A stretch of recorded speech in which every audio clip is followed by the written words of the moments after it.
Going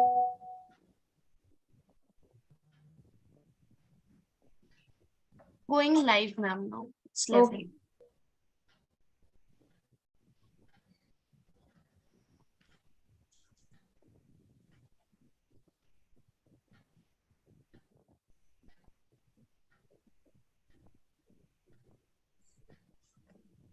Are we live? Yes, ma'am. Okay. A very good morning, everyone. Speaker of the session, Dr. Vishal Mishra, Assistant Professor, School of Biochemical Engineering, IIT BHU Varanasi. Dr. Aarti Kumari is the State Coordinator, MBSI. Professor Sunita Agarwal, State President, Microbiological Society of India. Dr. Subhash Yadav, Co-Coordinator, INYAS NCR Chapter. Other members and dear participants. Myself, Kalpana Nagpal. I'm the Associate Professor, Amity University and INYAS Chapter NCR Coordinator. Welcome you all on the third lecture of Sustainable Lecture Series, which is jointly being organized by INYAS NCR Chapter, Institute of Home Economics, Department of Microbiology, Delhi University, and Microbiologist Society, India. So the world must move towards a more sustainable energy future, and the development of technologies that facilitate this for transport, heating, and power system is quite crucial these days. So to have a healthy discussion on it, INYAS, in collaboration with University of Delhi and Microbiological Society of India, came up with the idea of this lecture series to have a dialogue on different facets of sustainability with the theme Role of Science in Sustainable Development, an Indian Perspective. So in that direction, this is a third lecture in the series. Today, Dr. Vishal Mishra will talk about the sources of sustainable energy and of course, how they can be leading partners towards sustainability. So we are looking forward for such contributions that can support and advance the UN Sustainable Development Goals, in particular, Goal 7, that is affordable and clean energy, and Goal 13, that is on climate action. So now, I would like to request Dr. Subhash Yadav, who is the co-coordinator of INYAS NCR chapter, to brief the audience about today's speaker of the session. Dr. Yadav, please. Thank you, Dr. Kalpana. That very good morning to all of you. Today we have the very renowned worker in area of the energy, Dr. Vishal Mishra. Dr. Vishal Mishra is the assistant professor at School of Biochemical Engineering at IIT BHU. Dr. Mishra did PhD in 2012, and his research topic was the biological removal of the zinc from industrial effluents. Dr. Mishra's research area specialization is the rural development, engineering entrepreneurship, biomass energy, solid waste management, wastewater treatments. He has very vast experience on the different kind of the management practices regarding the energy, especially for the sustainable energy. He has published more than 53 articles in very high reputed impact factor journals and 26 book chapters, and more interesting, he has granted 4 patents, and also having the 25 outreach activity. As we know, the outreach activity is very, very important for the promotion of the science and the technological transfer. He has transferred 2 technology to the different clients, and he has a number of awards, or out of which 2 is the most important awards. But he got the INYAS membership in 2023, and also awarded with the Young Scientist Award from the Council of the Science and Technology Uttar Pradesh in 2015 and 16. And he has 3 fellowships, important 3 fellowships. One is granted by the Indian National Academy of the Engineering, and 2 summer research fellowship in 2014 and 2013. And he has worked under the guidance of the most renowned person, that is Professor S.N. Upadhyay in the chemical engineering at IIT BHU. So overall, we can say we are pleased to that we have the Dr. Mishra with us, and Dr. Mishra will speak on the sustainable energy sources. So thank you, and Dr. Vishal Mishra, you are welcome in our lecture program. Am I audible? Yes. Yeah, you are audible, sir. Thank you, Dr. Subhash and Dr. Kalpana, for giving me an opportunity to present my small skills and a small part of work in the area of sources of sustainable energy. The main idea behind this presentation, behind this work, is that how the sources which can be easily achieved, which can be easily replenished with a shorter period of time, can be used for the upliftment of the society, and for meeting the regular needs of the world in terms of the energy consumption, which is getting higher and higher every day. So let me start with the basic presentation. This presentation has three different points. One, we have discussed the rules and various sources of the non-conventional or non-traditional energy, which is very limited nowadays, says fossil fuel. Then how it can be replaced by the different sources of renewable energy. And third one, the most important aspect is the biomass energy, where we have used to develop the wetland system, which is easily available in nature to extract the energy, especially the energy in terms of electricity, not any chemical or potential energy. So here is, I start the presentation. So we know that the energy is all around us in the form of light, in the form of heat, and in the form of the electricity. They are the different gadgets which we use daily. In fact, our body also stores the energy which can be used in running. This energy is stored in form of carbohydrate, proteins, and we use this energy to breathe, to grow, and to think. Now also, the ability to do work is called energy, and this energy is required to do some sort of work in the positive direction, okay, and to play the various types of games and other physical activities. So if I talk about some mechanical energy system, the humans have invented thousands of the machines and appliances that use the energy in every sector of production, say from our home to any place where we can have some manufacturing unit for the cars, for automobiles. Okay, so now to produce this energy, we need some kind of fuel. This fuel can be the source of some sustainable energy. It can be some fossil fuel like gasoline, petrol, diesel, so on and so forth. Up to the coal we can use. There are other fractions of gasoline which can also be used for producing some kind of energy like Vaseline, jellies. So what exactly means it? This all fossil fuel is very limited in nature. The nature takes a huge span of time to make this fossil fuel. It's a huge years, so say suppose 1000 or 2000 years it will take to make petrol, to get the crude oil out of the earth crust. So how it nowadays the energy demand is increasing surprisingly in the entire world. Every industry, every small or big sector needs the energy for their growth. And there is a limited supply of the fossil fuel. There is a limited supply of the traditional fuels. So what to do? In that case, we need to rely upon the renewable energy systems.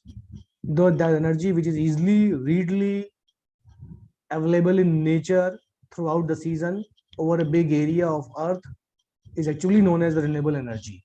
Say the energy which can be renewed and replenished within a short period of time, suppose sunlight. Wind. The sources of energy include water, wind, sun, biomass, heat from the Earth's interior. That is the geochemical energy or geothermal energy more precisely. Then the renewable energy excludes the energy created by the nuclear fuels and fossil fuels. These are two exceptions to that. Nuclear fuel and fossil fuel, they are a traditional kind of fuel, not a renewable energy source. Now the fossil fuels take millions of years to form, and once removed they require again the same span of time to get replenished. So nobody is having time nowadays. So how to get more energy from the available resources without depleting our old resources? So this was one of the objectives behind the work which we started in the renewable energy systems.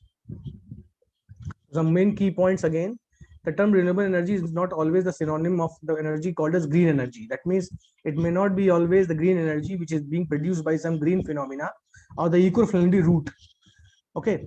Now, typically the green energy refers to the renewable source that leave smaller environmental footprints. That is the impact of producing the energy from a economically or eco-friendly process always gives a negative impact in a smaller amount on the environment. But green energy is not always the synonym which can be used for the renewable energy.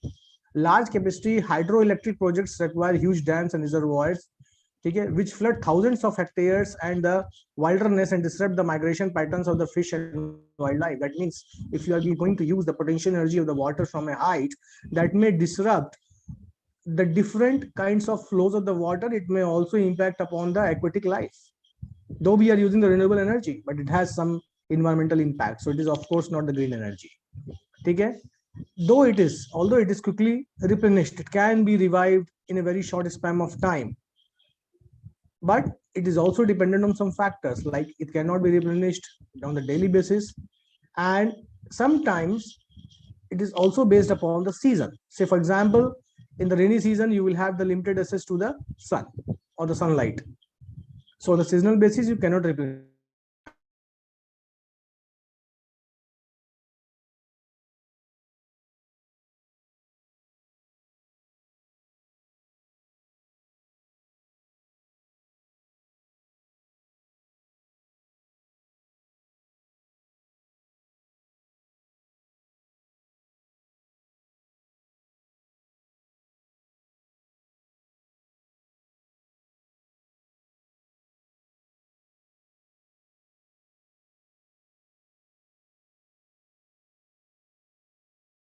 Sir, am I audible to you?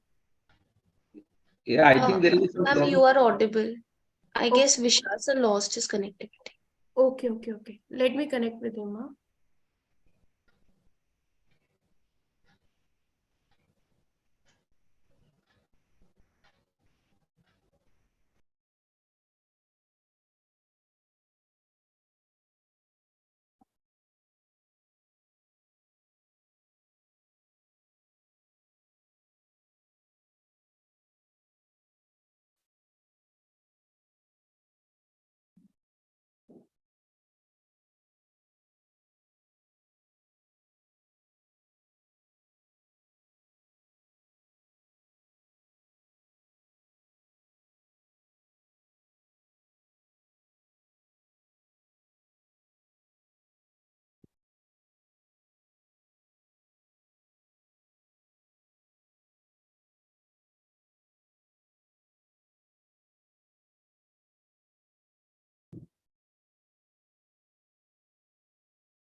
He's trying.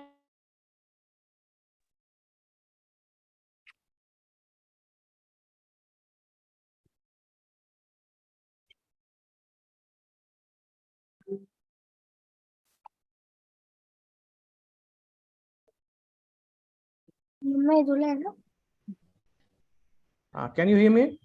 Yeah. I believe. What about the screen?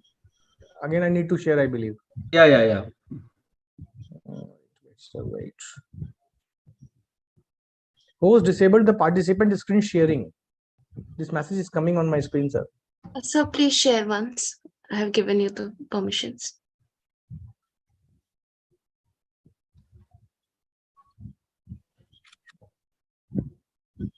So I was on this slide. I believe that this is where we left. Yeah.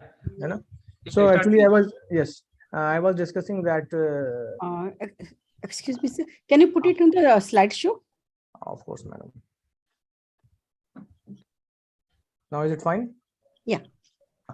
So I was discussing that how there are the different limited parameters, there are different limitations which actually impact on the replenishment of the energy. The season and the speed of replenishment is very important.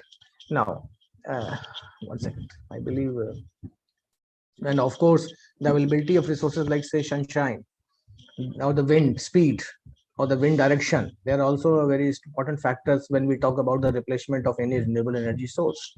Next is the why renewable energy and why now. Why we need this energy and why it is the current in demand. What is the contemporary interest in this now? So the fear greenhouse gas emissions which are associated with changing climate, the electricity produced from burning fossil fuels. This is the one of the thrust areas or one of the thrust problems which we are facing nowadays, that most of the electrical energy which we produce is through coal. So the coal produces the large amount of greenhouse gas that leads to the environmental impact. It increases the chances and the probability of global warming.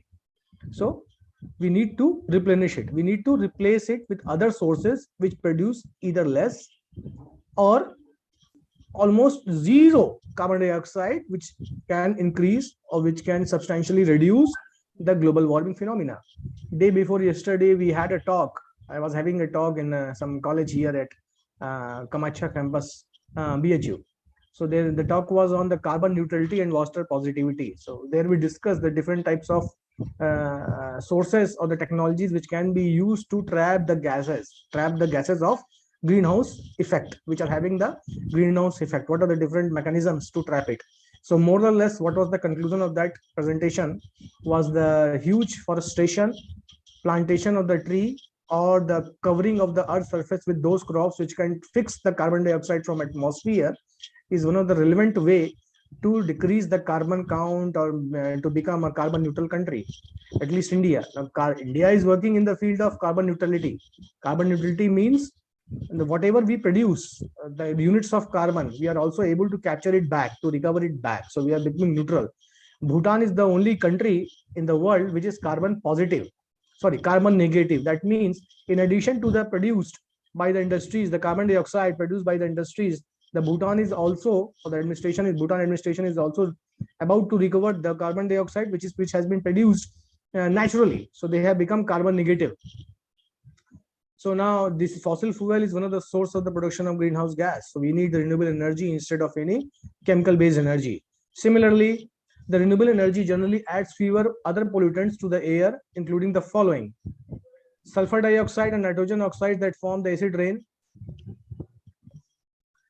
particulate matter, which along with the ground level ozone forms the smog on hot and sunny summer days. So in addition to the greenhouse effect, if we use the fossil fuels, they may lead to the production. And of course, they do not lead actually. They are 100% preferential always by those fuels to produce the carbon dioxide and nitrogen dioxide in the atmosphere. So they lead to other environmental impact. They break the different kinds of biosphere zones and form the acid rain. And they also lead to the high content of particulate matter, followed by the ground level ozone that leads to the formation of smog, fog plus smoke.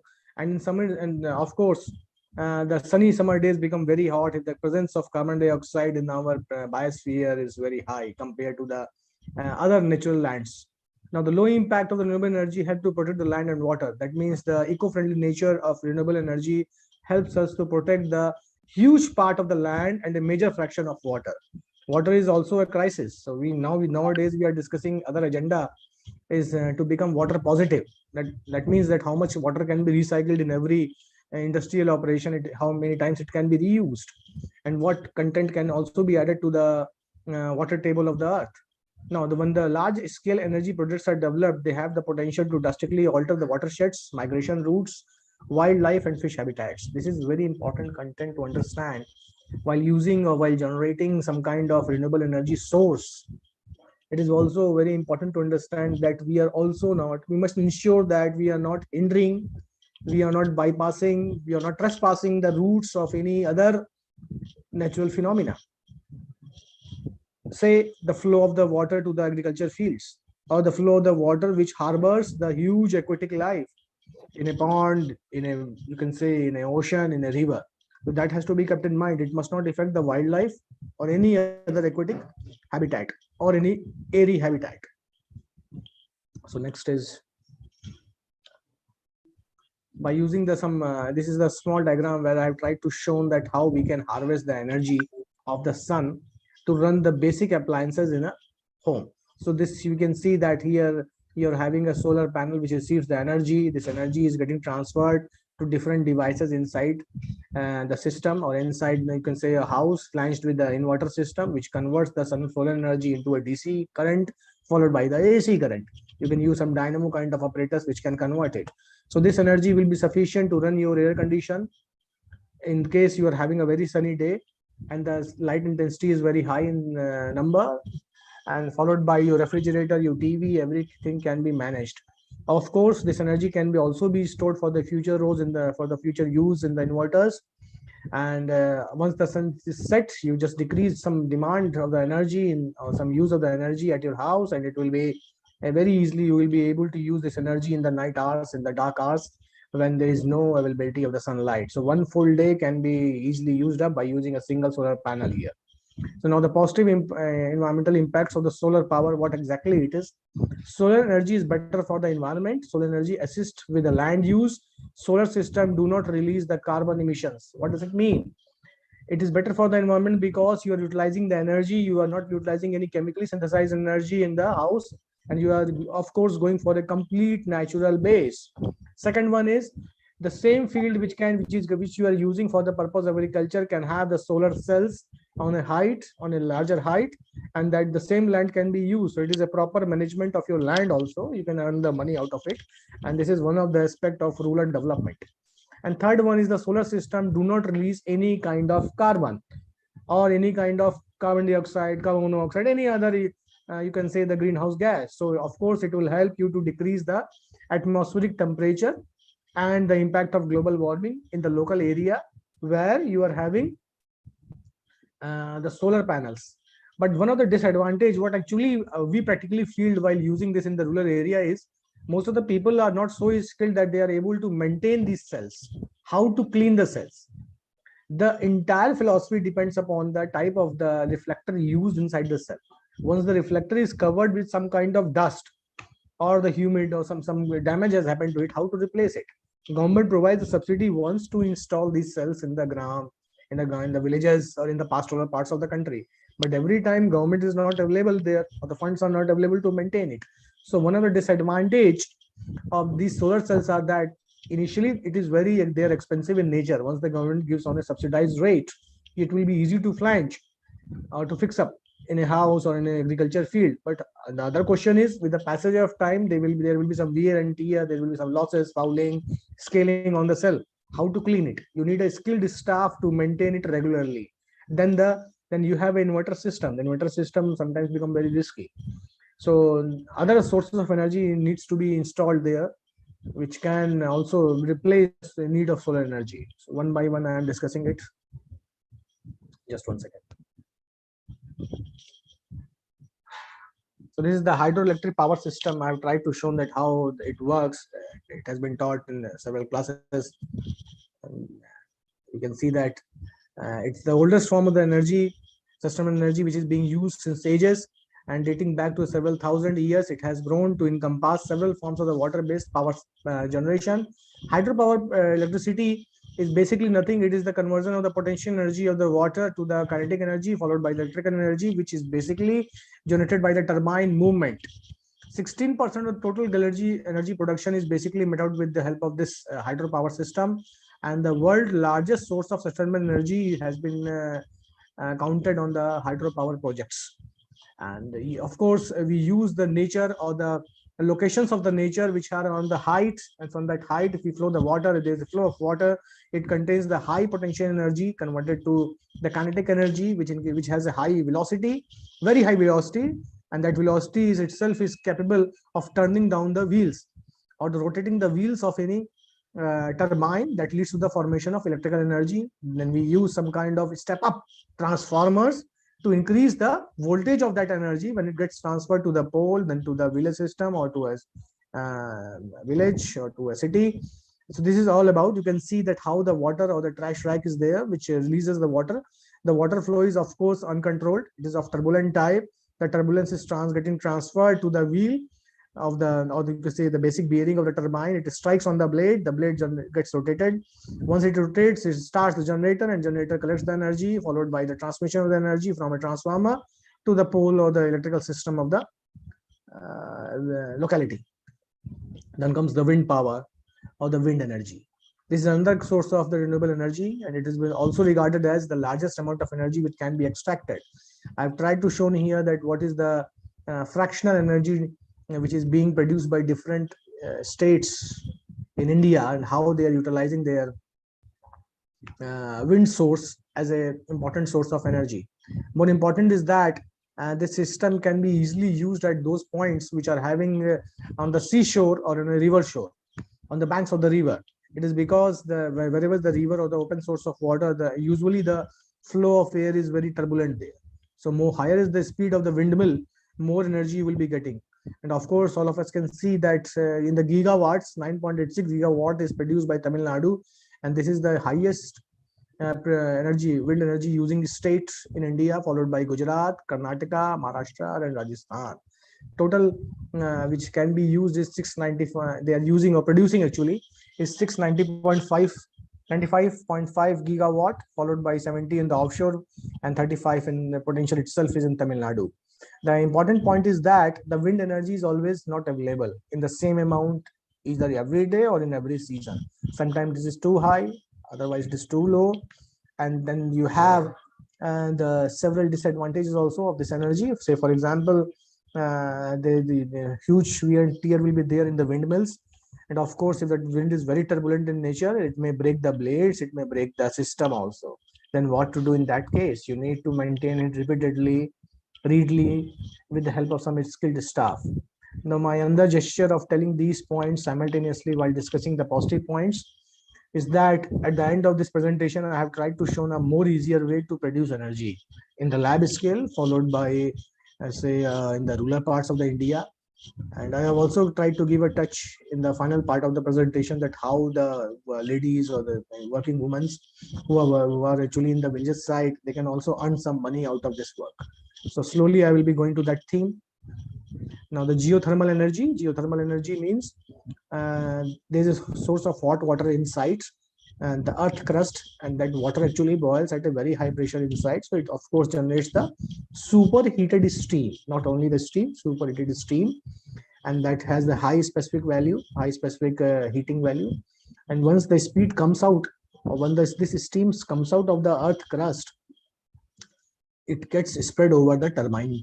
It gets high impact on the turbine blades. It rotates, then generator generates the energy. So we are using the steam power.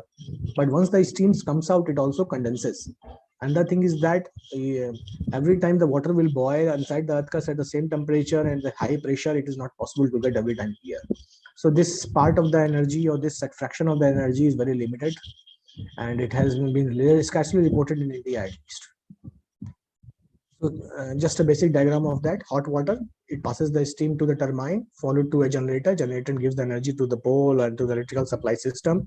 Then we have a cooling tower for this steam, because the steam is too high. Already I told it's a superheated steam. Cooling towers are there. Then we have the injection wells, and again back this steam will be drained in the form of condensate in the same water table from where it has been extracted as a hot water source. And this all system of producing the steam and getting the collected the liquid is present inside the earth crust. So of course it is completely insulated type. Then the bioenergy system, a mixture of both traditional and modern techniques. Bioenergy is derived from vast array of biological materials such as food waste, wood pellets, and comes in many shapes and forms. What I mean to say that whatever you are having the waste, especially the biological waste, say the peels of fruit, peels of some vegetable, they are also the potential source of energy. Only you need to put some time, and basic equipments are required to collect that energy or to assess that energy. We have in our lab developed some kind of system which I will be showing in the latter part of the presentation, that how simple villager can plant some biological cells, small cells made up of some garbage or waste, biological waste, or you can say the kitchen waste, and it produces the significant amount of energy equivalent to the energy which can be used, or which we used while the Diwali festival for lighting of these jhalars and these China-made bulbs, small LEDs. So we have tried the same thing in our lab. I will be showing some photographs of that. And through either combustion of the biological material to provide the energy, or liquid biofuels to power the vehicles, bioenergy has a cornerstone of the sustainable development. So there are two ways of producing it: either you degrade it biologically to produce the bioenergy, or it can also be burnt easily. Most of the waste material can be burnt easily, biological materials, and of course they are biodegradable in nature. Whatever ash you produce, that can also be used in fields as some insecticide or pesticides. This we have done. This is again another theme which correlates with the zero budget farming. Everything you extract out of the plant, starting from producing fruit, flower, to the energy at the last point of his life, or the life cycle of a plant. So how exactly is that? Now, benefits of using sustainable energy sources. First, you reduce the global warming, then it leads to a sustainable development. Continuously, the development can be done. It ensures the energy security, because the biomass, wind, sun, geothermal, or hydropower, they are always present in the nature since the inception. Now, they also provide the economic stability, since you are just towards the usage of some fossil fuel. So it will also provide the economic stability. And of course, there is no doubt that it also stops several kinds of diseases, and it is beneficial to the public health. I have tried to enlist some which I found on some papers, that this using of fossil fuels, of course, it has impact of heart attack, breathing problems, and premature death. This all is well known. So my gesture to produce this slide is that why one should get attracted towards the use of sustainable energy, and what are the benefits of it. So global warming, sustainable development, energy ensuring security, it provides the economic stability and beneficial for the public health. Next, it also creates the local job. This is a part of the rural development. Once a system is being flanged and fixed in a village side, pastoral part side, and the person may involve himself or herself in developing some entrepreneurship out of that, or it may lead to the some employment generation in the rural India. Of course, in the urban India also, there are chances of getting higher employment in this section. and the global energy market and the policies of the government. Some policies I have tried to invest here, and it is very clear that the market has grown tremendously in the past few decades, not only one decade, the last 20-30 years. And the windmill and the solar mill and then solar cells, they are being used. Now I just see that these solar cells, especially in some also in some very posh areas, posh colonies of metropolitan cities. In our BHU, most of the top of the buildings are covered with the solar cells, which we can see easily that they are also trying to harvest the solar energy. Then there is a huge investment in terms of dollars, trillion economy. It is getting supported by the global renewable energy sources, and aggressive technology improvements and cost reductions, better marketing policies, growing awareness of the global climate change, local environmental concerns, and rural development needs in some low economic countries have been also important drivers for this growth. That means using this energy, we can of course increase the economical and the social aspects of the country. Not only India, not only China, America, any country can harvest, can produce, and can recover the huge finance out of this work, out of generating the renewable energy. They can also uplift the status of their people by producing or by supplying this energy to the different countries and by doing the business in this sector.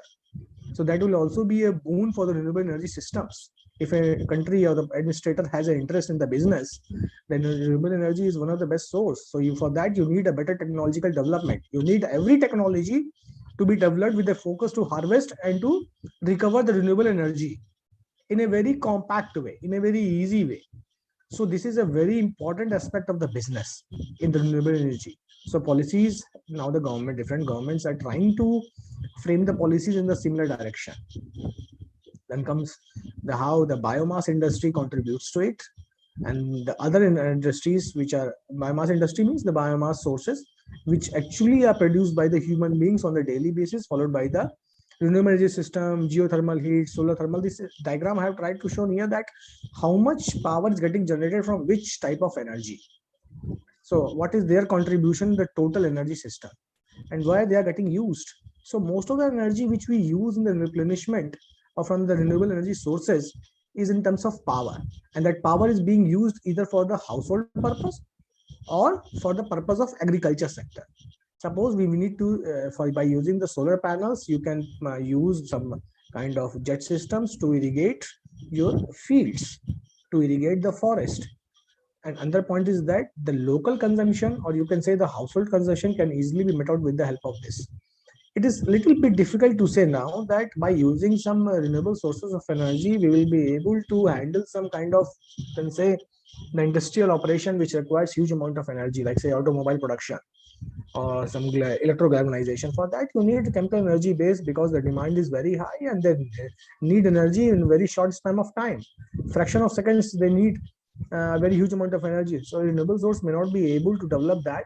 And of course, we are also working on that technology that we can collect a huge amount of energy, renewable energy, and that collection base, we can say the vessel to collect that or the technology to collect that is still lacking. We are having some mediocre kind of technologies till date in the world, which can harvest or which can store very limited amount of energy, renewable energy. Though the sources are indefinite, they are infinite, but we need those technologies to get developed here. So this chart shows that what are the different sectors which contribute to the formation of for the renewable energy and how they are getting used. Then comes the type of the energy, which is in the category of renewable energy. What are their actual sources? The water stands as Jal, wind, Samir, biomass, that is power, Gagan, sun, and the earth, which indicates Chitej. So these are the 5 actual sources which gives us the renewable energy system. So what is the Indian perspective over that? Indian energy sector fulfills about 90% of its requirement. A majority is contributed by coal.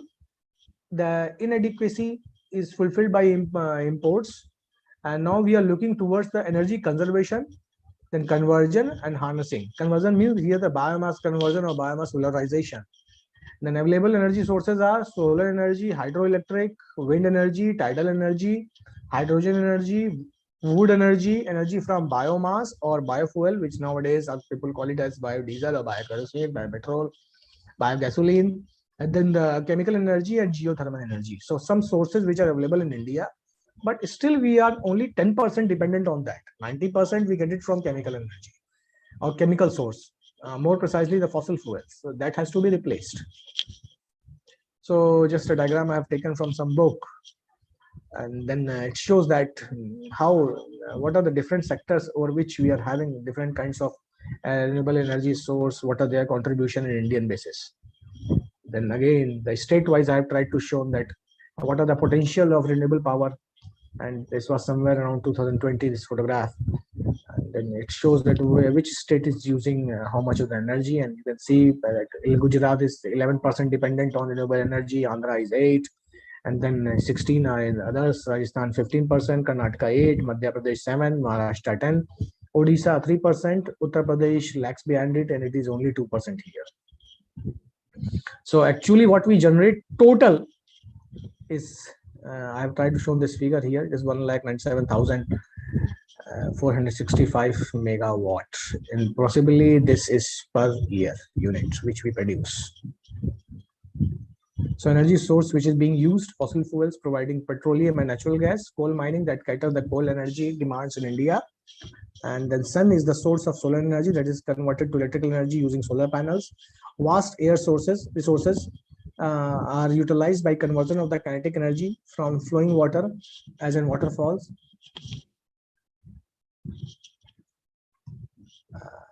and the dam builds on the various rivers into the electrical energy. The energy of the tides and tidal wave is also utilized for electrical energy harvesting system. The usage of wind energy comes in the form of windmills. It is very important to understand.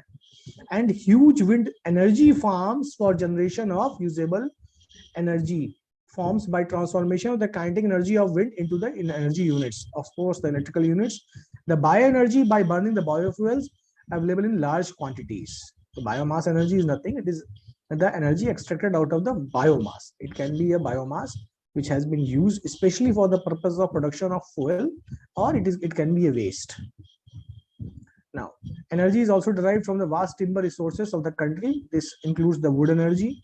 Nuclear energy or atomic energy from the radioactive materials has been developed into the vast industry in itself. Geothermal energy is an limited natural energy source that utilizes the steam from the hot water springs that act as energy booster to drive the turbines of the power plants. The various chemicals are used for chemical energy generation. Say, for example, the development of batteries. Geothermal energies are more or less like the heat energy, which is getting converted into the heat plus pressure energy, which is getting converted into the electrical energy. Even the hydrogen available in large quantities in the environment has been captured by using some devices or technology and utilized as an energy source by reacting hydrogen with oxygen. So that leads to that, actually it becomes combustion kind of thing, and combustion always leads to the production of energy. And the solar energy, how the voltaic system works, I've tried to show again that how the solar system works. You can see on the right hand side extreme that there is silica plate which captures the energy, and it has junction that is p-type, n-type diodes which converts this energy to next level of energy. Then the photons of the light strike, they get actually excited in the state, and then they produce electrons. That electron flows getting captured in different devices, different equipments, say inverter, and then later on the stage it is getting transferred to different equipments. Then there are the several government incentives to install that. There are the schemes which provide the subsidized, you can say subsidized electrical energy, subsidized equipments, and they also sometimes if you apply through some gram panchayat or some other basic units, the fixing and the spiking of the equipment at a preferred location is also free of cost. Government gives it completely free. Biomass, this is the another area of interest, and we are completely dedicated towards now to production of different kinds of biomass energy in our lab. So what exactly it is nothing but the extraction of the energy. So either in terms of, you can say, some heat, or through the incineration, or it can be in terms of some fuel to be produced after the degradation, say the biofuel or the bio oil, biodiesel, And third one is after the degradation or during the degradation, the controlled environment can also lead to direct generation of electrons. Those electrons can be collected on a metal surface, and once these electrons flow from one electrode to another electrode, they produce huge amount of energy in terms of electricity, and that energy itself is sufficient to light small bulbs, very small bulbs, LEDs. And if you increase the number of cells, the number of LEDs or the wattage of the bulbs can also be increased parallelly. That means they are in the proportion to each other. So what exactly it is? The biomass does not add carbon dioxide to the atmosphere as it absorbs. While the living, I'm just talking about the living biomass, not the dead biomass. The biomass which is present on the earth in the living state, of course, absorbs the same amount of carbon which it releases, and doing the fuel production and the use when it is used as fuel. Its advantage is that it can be used to generate electricity with the same equipment of power plants that are now burning fossil fuels. That means if I burn a dead biomass, it can be burnt, it can be incinerated in the same equipment where we are actually burning the fossil fuel, of course the coal, other kind of low grade fuel. Now the biomass is an important source of energy and the most important fuel worldwide after coal, oil and natural gas. This means the biomass is now of interest, and it actually scores a huge fraction, huge sector in the energy production. Half a kilo of dry plant tissue can produce 1890 kilocalorie of heat, which is equivalent to the heat available from a quarter of kilogram of coal. So just a small amount of biomass, dry biomass, that too. Why I'm just emphasizing on a dry biomass? A dried biomass will always require a small space to get stored. The handling conditions may be very rough. It may not hamper the quality of the biomass there. So you do not want any skilled, you do not need any skilled labor to handle this dry plant biomass. And its energy is almost equivalent to 1890 kilocalorie, which is equal to the quarter of the kilogram of coal. It's 250 grams of coal will give the similar amount of energy which a half kilogram of dry plant tissue can give. Now biomass fuel is used in India, account for 1/3 of the total fuel used in the country. So almost 1/3 we have achieved here, being the most important fuel used in over 90% of the rural households and about 50% in the urban households. That means the rural India still relies on 90% of the usage of biomass in terms of energy for their energy need for cooking food. And this is really very interesting fact that how still India needs more better technology of utilizing the biomass as one of their fuels. And 15% are still used in the urban households. This is a very small fraction, but rural India participates here more. Now, geothermal. Geothermal manifestations are widespread in India. Of course, there are 340 hot spring sites which produce the huge intensified superheated steam. In India, the northwestern Himalayas and the western coast are considered the geothermal areas. So it produces a huge amount of energy here also in India. And then the Geological Survey of India has already identified 350 hot spring sites which can be explored as areas to tap the geothermal energy. The Punga Valley in the Ladakh region has the most promising geothermal field. An experimental 1 kilowatt generator is already in operation in this area. It is used mainly for poultry farming, mushroom cultivation, and pashmina wool processing, all of which need higher temperatures. So this energy is being used for the purpose of some, you can say the agriculture purpose, you can say the mushroom cultivation, then some wool processing is required, is actually involved in having the treatment with a high temperature. So there it is very important. And 350 sites are more than sufficient to handle a particular zone, a big zone of land in terms of their energy need. Then wind energy.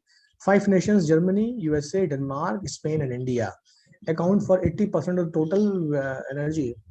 One second. Sorry. Installed almost they harvest the 80% of their wind energy for the purpose of the renewable energy usage for their economic growth, industrial growth. The wind energy continues to be the fastest renewable energy source, with worldwide wind power installed capacity reaching 93 gigawatts in 2020. This is a little bit old data. I believe that this 93 watts is now more or less 150 gigawatts by 2023. Just recently it has been published in some papers. Now India ranks 5th in this category with a total wind power capacity of 39 gigawatts wind energy installed, out of which 1025 megawatt has been established in the commercial projects. So the different agencies, different companies have taken over this project of installing the different windmills at different locations in India, at various locations, and they are about to produce 1025 megawatts. In India, states of Tamil Nadu, Gujarat, in the field of wind energy, they are excelling. Tamil Nadu and Gujarat makes the largest, you can say, the contribution in India in terms of the wind energy recovery from the renewable source. The center has a renewable energy target of 175 gigawatts by 2022, which also includes 60 gigawatts onshore wind energy.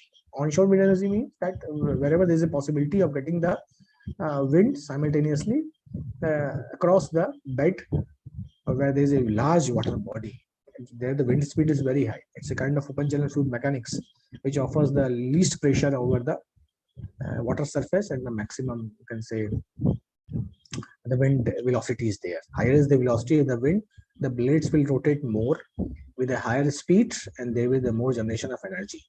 Now in South India, the Tamil Nadu states, the cities of Tamil Nadu, they are on the top of the list with an annual wind power output of around 9,000 megawatt per annum, and 8,631 megawatts at the end of 2018, and it increased to 9,075 megawatts by 2019. So what was the summary of this entire presentation was? The critical energy issues facing us today need a viable and sustainable long-term strategy with contributions from fundamental technological development. We need to increase our share, our contribution in the renewable energy. Then the energy efficiency, we also need to increase. Clean and renewable energy generation is required. Public policies and financial incentives are more required here, and it will be more easier to implement any policy of the government by the government in the public if we go for more educational programs and outreach programs in the pastoral parts, rural parts of India. They need to get educated with that how a small system can help to run their complete home. At least if each family is getting educated, the entire village followed by the entire district, the tehsil will be educated accordingly, and this will help us to bring their socio-economic status upliftment. It will help us. So now that this is the technology of some renewable energy which we are working, and it's a very easy technology to understand and to implement in those parts of the India or in the world where you can find there are the huge lumps of garbage, or you can say the marshy areas, and how the energy can be extracted out of it. Now here in this technology, that is the CWMFC, constructed wetland integrated with the microbial fuel cell, we are actually catering the two needs. One, the production of the energy, which is the primary one, followed by the other important objective, that is the treatment of the wastewater which is present on those areas, those locations. So that is it's a kind of completely eco-friendly approach, energy as well as the wastewater treatment. So what exactly it is? Contamination of water resources takes place with the help either through the industrial effluent, agriculture runoff, and domestic sewage is well known. Now according to CPCB, 61,754 million liters per day (MLD) the sewage is getting generated in India, and 37% of this water can only be treated. The rest becomes the waste. So that means 22,963 is only getting treated and recycled to become to give an impression of water positive, but rest gets is totally polluted, and they are getting directly discharged into the rivers, into the other local water bodies, and that creates a lot of pollution actually, and that it also harms and the aquatic life there. It completely challenges upon. In 2021, we published a paper in Springer, and there we analyzed the quality of the water data. Mathematically, nothing did experimentally. We did just some modeling of the data and took that data from CPCB with all the due permission they gave us. And we actually found that during the lockdown, the Ganga itself rejuvenated its complete water flow, complete water quality. The Central Pollution Control Board actually has divided, it has divided the complete water quality into 5 categories from A to E. And from that, A to E means A is used for drinking purpose, B is for bathing purpose, C is for washing purpose, D is for irrigation purpose, and E means useless. So of course the Ganga flows from the Himalaya to the Bay of Bengal, Bay of West Bengal. So it encounters around 44 stations there, 44 cities it comes across, almost 44.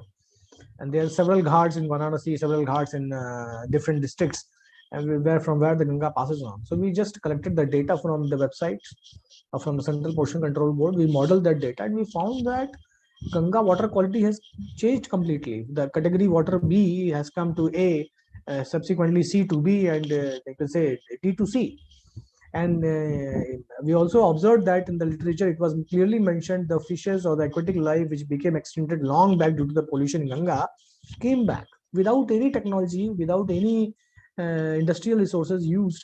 Ganga itself rejuvenated it. So there is a high demand of purifying the water, that too in bulk. Otherwise, it will be very difficult to meet with the energy crisis as well as with the water crisis. So our intention of using the constructed wetland system is that we produce the energy along with the treatment of wastewater. And the wastewater is plentifully available, readily available, and easily available across the globe. Any country is having a huge amount of that. Now, the global electricity demand is set through by close by 5% in 2021, and it will again increase subsequently in the next few years. To purify the wastewater, conventional wastewater treatment methods are used, but it consumes the energy and very costly. The microbial wetness system, which we have constructed, a normal microbial fuel cell, which we can construct at our home also, they are also very small in, you can say, in terms of the consumption of some economical resources or financial resources. Other traditional methods of treating the wastewater or any kind of solid waste even, they are very expensive in nature. And another important point is that if you use a traditional method of wastewater treatment, that leads to the generation of secondary chemical sludge. Then right through the sludge, the sludge is also of course saturated with a huge amount of pollution or the pollutants. So where to throw it out? It is very debatable and questionable on point. So what we do earlier days, the people used to go for the landfill. जो भी sludge बन रहा है, whatever we are making, just throw in the dustbin and then pour it in the ground somewhere and level the ground. But ultimately, we are just bypassing the route and we are again adding the same pollutant to the water table of the earth.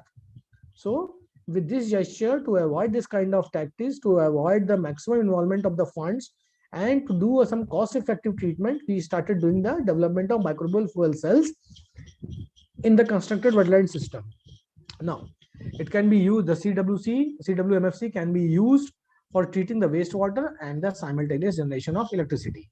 So this is just a small diagram I have tried to show. It is not so urgent to read it, but how the wastewater is getting treated and what is its management all across in the different cities of India. So the red bar shows the threatening values. You can see that there is a huge MLD, how much is getting actually produced per day, and what actually we are wasting, how we are wasting the natural resources. Then we are claiming to become the water positive. Then this is the exactly how it actually in a household, how much of the water is actually getting used and wasted. From shower it is 45, from kitchen sink it is 35, wash basin it is 15%, toilet flushing 33%, laundry 7%, other means washing of the hands and some other sorts of like irrigating the plants, watering the plants, they cost around 7% total. So 165 liters is of course consumed per day.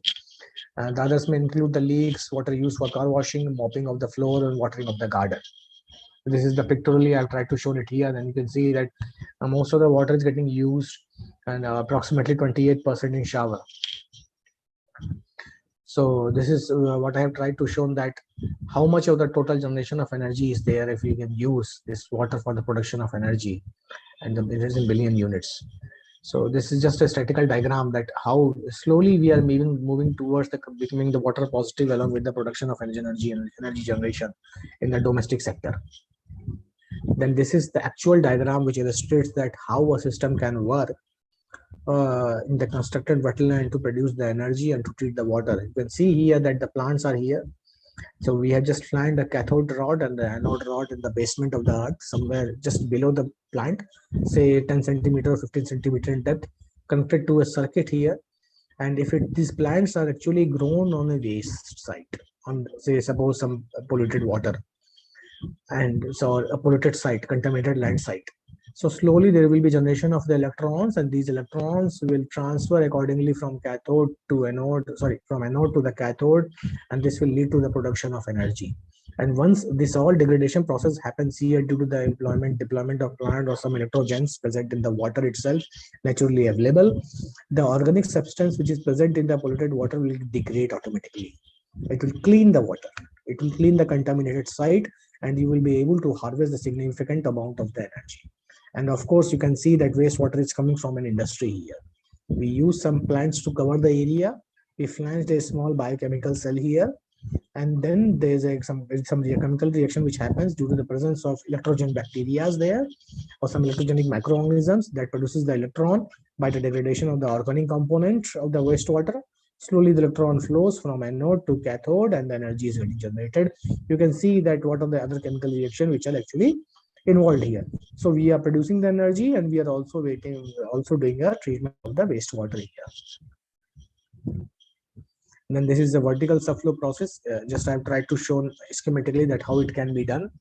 This is a tank which is having a regular supply of water. See here, this is a kind of wastewater which is having a very high organic load, OLR. And then we just used flanged a cell over here, and there's a drainage system which drains out the water out of the system, collection chamber, and these are the macrophytes which can grow over the surface. Any other plant of any of your choice can be grown which can survive in such kind of wastewater. We have a sandy bed to grow the plant. The water is below here or below the bed. Actually, by using the sand, by making the beds, we use some kind of succulents to treat that water, and the sand, it doesn't retain the water, it can only absorb and bypass the water. So it can also trap some amount of pollutant there in the surface. And then once the sand is completely wet upon, that can also be used as a cellular surface, and we can, by fixing the electrodes, you can generate the energy. So sand gets cleaned once the water, all the organic load of the water is getting degraded, and the electrons are getting transformed. Now the use of waste as a sustainable source of energy. This is a part where we, without incinerating our waste, we have produced the electrical energy. Now, often a black colored substance is found seeping out of the dumping grounds. This all is the problem where we are having the lump of the garbage. Huge lumps of the garbage are present on the different locations in India. And of course, it's a matter of political debate, and we can have seen several times the government is blaming each and another fellows that we will produce energy, and the energy will be produced. By now, we would have produced this much, but due to some legal complications, we are unable to do that. What exactly it is? Wherever there is a lump of the garbage or some organic kind of waste, and there is a thick liquid which actually settles down on the base of the earth. That is called as leachate. Very thick liquid, like you can say glycerine, or like this honey, but it's very bad in smell. So this is almost like a poison for the ground and the underground water. So what can be done for that? By being hazardous substance, leachate also contains many organic and inorganic elements. This is very important to understand, which can be very helpful in producing the energy. Now, the developed wetland system actually utilizes the microbial fuel cell theory, or the principle which works on the principle of oxidation of organic materials by microorganisms. You do not need any extra microorganism from your end to get added up. These microorganisms itself, they are available on the earth, naturally available at these contaminated sites, which can produce electricity. Otherwise, what will happen? The leachate will always be there on the ground. Slowly, with passage of time, it will leach into the groundwater, and that will pollute the entire water. Source of water will be polluted. Now we can generate the clean water and electricity from these garbage dumps. So this is a small amount of experiment which we actually did on the lab. This is you can see the small LEDs just glowing over here. This small sample bottle contains the different kinds of leachate which we collected from some contaminated sites in and around Varanasi. And with passage of time, say 3 days or 4 days, there was some production of electricity, and these LEDs started slowly growing, very slowly they grown up. They started blinking, and with passage of time, this also light intensity decreased as soon as there is a you can say the limitation arises of the organic substance in the leachate. The intensity of the light or the voltage which we were able to produce substantially got decreased. So this is all about how we constructed it and how we were able to meet this demand. So this is again some schematic that how it can be used and up to what point we have done. This presentation, this part of the presentation, we actually use somewhere in the villages here in Lucknow, and we just educated some farmers that how they can use this stuff at the top of their house, this technology, and they can make these cells on the top of their house, and they can run one television, two bulbs, two tube lights, two fans together for a long span of time. Another advantage of this technology is that the current which we generate from individual cell is not too high in nature. So the injury or there are no safety concerns with that. Ultimately, and with passage of time, anybody can recharge those cells. A woman or a male, a female, educated, uneducated, they all can do the similar kind of job. There is no need of any skilled labor involved in that. So how it actually works? So just a schematic diagram that what actually is happening from anode to cathode. There is a flow, and at anode there is a degradation of the organic compound that leads to the formation of CO2, and that also emits the electron. Electron from the anode to cathode moves. The flow of the electron is called electricity. We can use it for the purpose, our purpose. And some hydrogen is generated, some H+ ions, and oxygen is getting formed into the translated into the water molecule. So this is all about the rise of how it can be done below in the depth with the earth, where there is a degradation of a huge amount of organic compound, and it can be we need the degradation of those organic compounds at a very massive rate along with the power generation. And these are the actual natural wetlands which actually exist. When I say the wetland, it doesn't mean that always it need to be constructed. There are several natural sites where already the wetlands are available. Say, for example, the marshy areas which are present in India, they capture a fraction of land. They actually capture a very huge fraction of land. And from there, this technology can be implemented very easily without any huge input cost. And since the marsh is an open source, natural source which gets revived every time by itself, so you need not to go for any maintenance of the source. At least technology may need a maintenance, but the source doesn't, and it is freely available by nature. And huge, and the marshy area, they are very large in number, they are very large in area. So the amount of current which can be extracted out of these areas can also be very large. So what are the advantages actually? Similarly, it's an eco-friendly technique. Very initially startup cost is required, and that too not very high in nature. And substantially by the production of energy, you will be able to recover it. Now, we need to work on their commercial production and its economic aspect as well, because the scaling up of this technology is not very easy. First, getting the government clearance, followed by the several paperwork, and then several times the nature may not support your work. Say, for example, in the month of December and January, we tried to conduct some experiments, but we were unable to get any result out of it.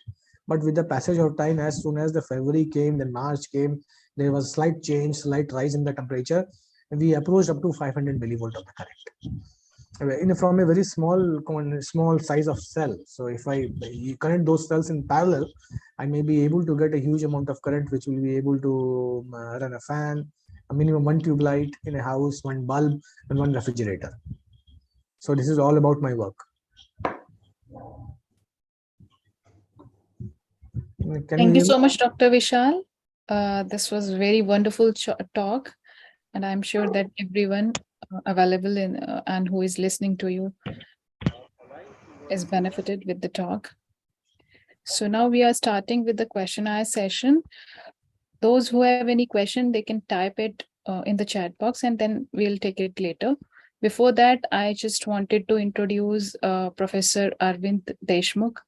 He is President MBSI, and he's with us today. Sir, may I invite you to speak a few words to the audience? Yes, ma'am. Thank you, sir.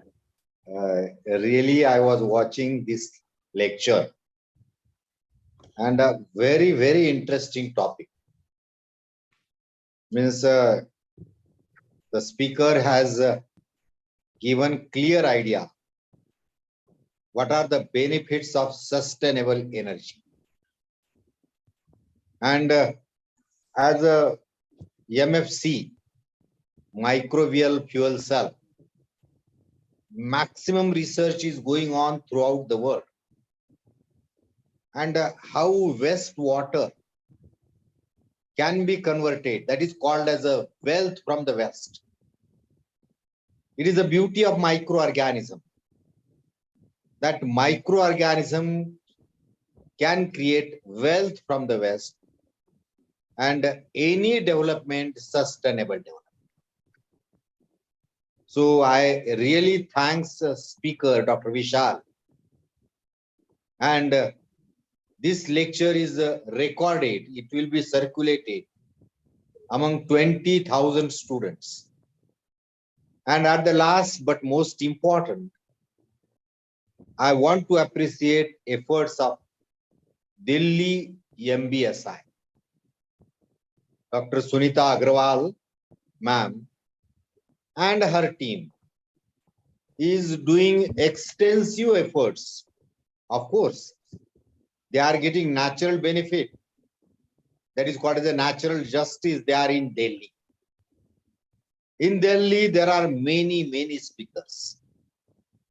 And the team is doing excellent work. So I appreciate their efforts. I'm thankful to speaker today, and I'm thankful to the all participants today. Thank you, ma'am. Thank you, sir.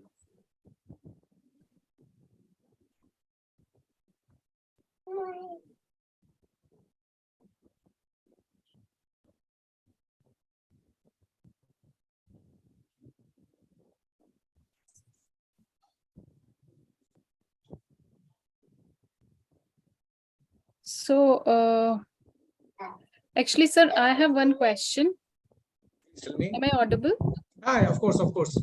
Please tell me. So, actually, I was just wondering that what are the various consortia, microbial consortia, which are there in the marshy areas who are producing these electricity, who are releasing the electrons? What is the question here? I'm just asking what are the various kind of microbial consortia which are available, who are releasing Those consortia we basically called as electrogens. They have a tendency to extract the electron from the organic substance. And just day before yesterday, one of my manuscripts has been accepted in a very reputed journal of microbiology and biotechnology. There we have enlisted the entire consortia and all their sources, how they operate, what are their sources actually present in nature, how they can be easily screened, characterized. So if you want, we can, I'm just trying right now to upload in the chat box that manuscript. It will have all the answers that went to it. You can go through the manuscript very clearly. We have mentioned that how it is actually very important, what are the natural reservoirs of the bacteria or the other microorganisms, other types, which are very helpful in producing the electricity. And I believe that this is the question which you need to be answered. So just 1 minute. Sure. Study itself, I have uploaded this manuscript on ResearchGate. So it may be available with us.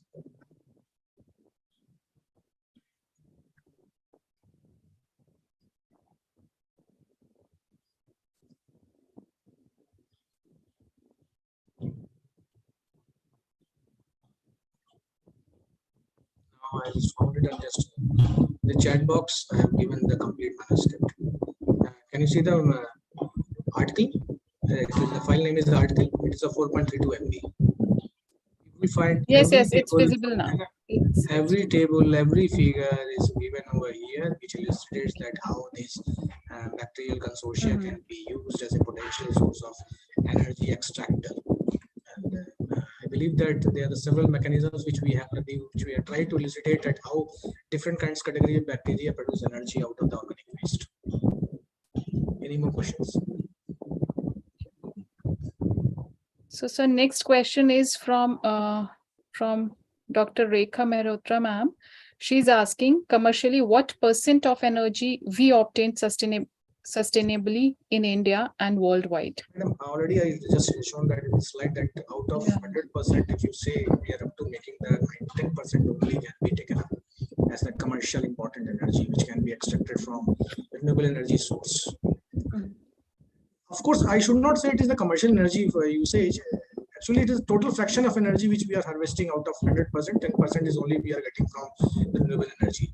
Rest we have to still we are dependent upon the fossil fuels or traditional forms of energy.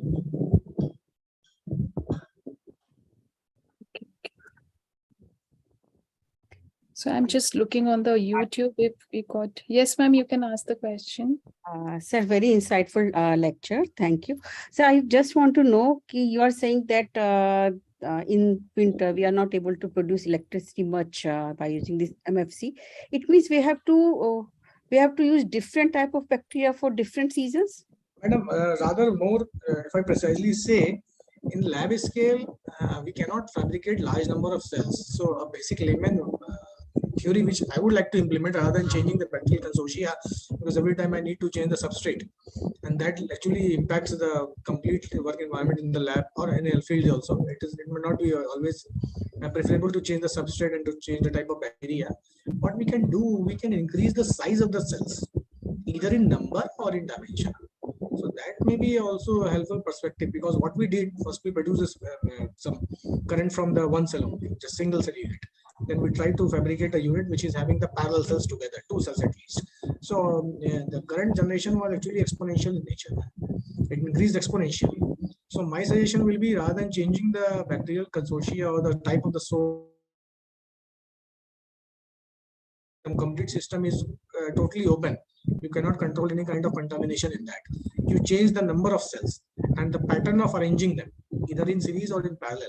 You try to get those patterns which offers the minimum resistance in the circuit. So by there you can increase the product, the current generation. Thank you, sir. Okay. I think now we don't have any more question. So may I invite Professor Sunita Agrawal, ma'am, to give the vote of thanks to the speaker. Ma'am, over to you. Am I audible? Audible, Aarti ma'am. Yeah.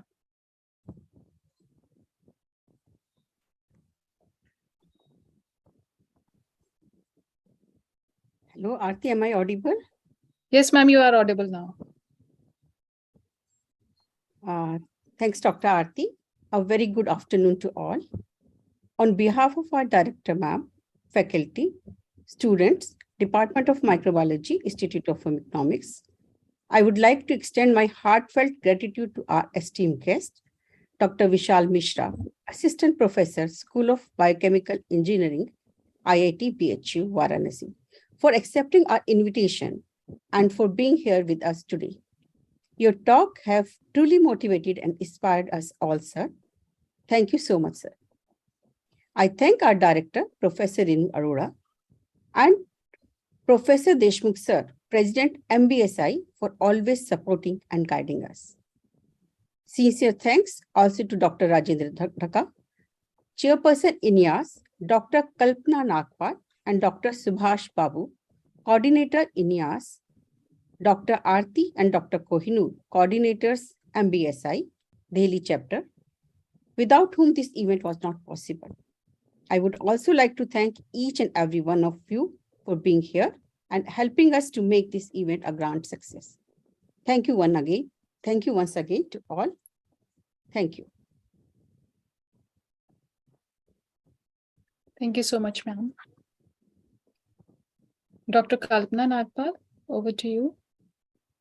Yeah, thank you so much, ma'am. Thank you, Dr. Vishal, everyone. I think this series is going to be a blockbuster, reason being sustainability is our main goal, right? So calling upon the experts from their different arenas of their own expertise will make us lead towards sustainability. Of course, the discussions are quite fruitful.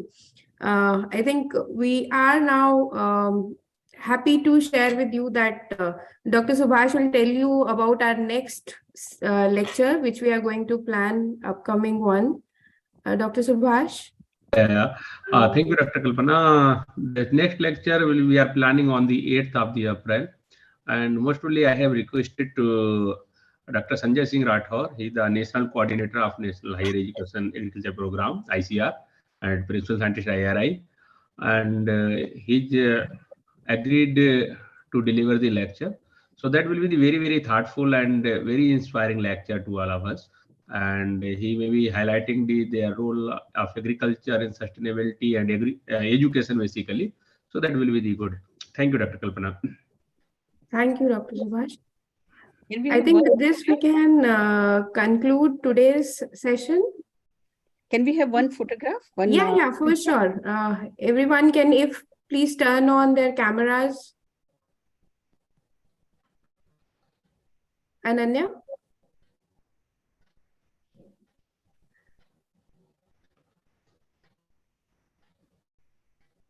Ananya, are you there? Am I audible? Yes. Yes. Can you please take few pictures for us? Yes, sure, ma'am. Just a second. Others also, please open Yeah, your. please turn on your cameras.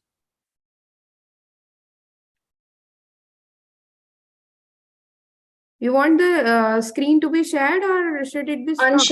Unshared, ma'am. Yes. Yeah. Vishal sir, can you please unshare your screen once? Okay. Yeah, thank you. 1 second. Madam. I believe that now it has stopped. Yes, sir. It is stopped now. Ananya, madam, yesterday I wrote an email to you to the Yes, office. Please. Yes, sir. Yes, I've received it. I'll just reply to it. The pictures are taken, ma'am. Okay. Thank you so much. Please do not forget to circulate the pictures. Yes, sir. sir. We'll do it. Definitely. Thank you so much, everyone. Thank you for your Thank you, ma'am. Thank you so much. Bye. Take Thank care. you. Bye-bye. Have a good day. Thank you.